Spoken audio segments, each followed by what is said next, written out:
एक बार की बात है, अमेरिका का एक युवक जो कई देशों सैर कर चुका था, लेकिन वो विकसित देशों में जाना पसंद करता था। एक दिन बैठे बैठे उसके हाथ में पुराने अखबार की कटिंग लगी और उसके चेहरे पर एक व्यंग्यात्मकता मुस्कान आ गई। वो सोचने ऐसे गरीब और अविकसित देशों में लोगों का जीवन कैसा होता हो, इसी पर सोचने लगा और उसके दिमाग एकाएक ख्याल आया कि क्यों न मार्क जब भारत के लिए निकला तो उसके जहन में पुरानी तस्वीरें थीं, धूल भरी सड़कें, बैलगाड़ियां और पिछड़ापन। उसे लगा था कि वह समय में पीछे जा रहा है।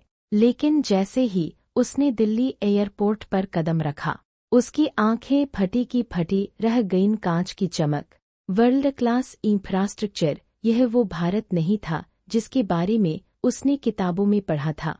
हैरानी तो तब हुई जब एक छोटी सी चाय की दुकान पर भी उसे कैश की जरूरत नहीं पड़ी। एक मामूली रेहड़ी वाला भी गर्व से क्यूआर कोड दिखा रहा था। भारत का डिजिटल दम देखकर मार्क दंग था।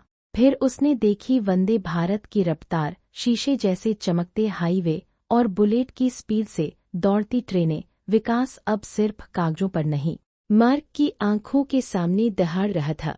मार्क को समझ आ गया कि भारत बदला नहीं है, भारत बदल चुका है। मार्क मन ही मन सोच रहा था कि भारत के लोग कितने बुद्धिमान और संस्कृति प्रेमी है। वो अपनी आध्यात्मिक संस्कृति धरोहरों को बिना बदले अपनी संस्कृति को सीने से लगाए भारत को विश्व गुरु बनाने की दिशा में बहुत ही तेजी से बढ़ चुका है। यह नया भारत अब दुनिया का नेतृत्व करने के लिए तैयार है। क्या आपको भी लगता है कि वाकई में ये भारत वो भारत नहीं है? ये भारत अपनी आध्यात्मिक संस्कृति धरोहरों को बिना बदले आधुनिकता की ओर बढ़ रहा है। अगर आप इस कहानी से गर्व महसूस हो तो कमेंट करें और चैनल को सब्सक्राइब भी करें।